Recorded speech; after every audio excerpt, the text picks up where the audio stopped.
Goeiemôre almal. Dit is vandag Woensdag 3 Desember en ons is besig hierdie week met die Advent tema van vrede.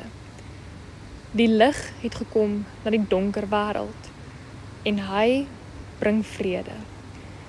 Toe daar 'n engel aan die bang veldwagters verskyn, was die woorde: "Moenie bang wees nie, want kyk, ek bring vir julle 'n goeie tyding van groot blydskap wat vir die hele volk bestem is."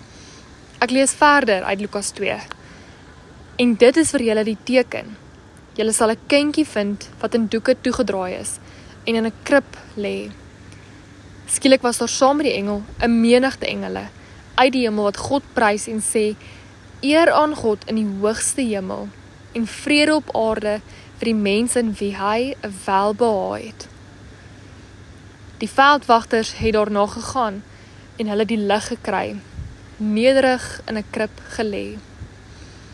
Ek wil hê jy moet vandag vir jouself vra: as jy aan die woord vrede dink, watter beeld kom in jou kop op? En ook, hoekom dink jy is dit belangrik dat ons ander mense van Jesus se vrede vertel? Ek wil julle vandag los met die woorde van Johannes 16 vers 33 en dis ook ons gebed vanoggend. Kom ons bid saam. Here, U het gesê, hierdie alles het ek vir julle gesê, sodat julle in my vrede mag vind. U het ons vertel dat in hierdie wêreld gaan ons swaar kry ervaar, maar U het ook gesê, hou moed, ek het reeds die wêreld oorwin. Mag ons vandag hieraan vashou. Amen.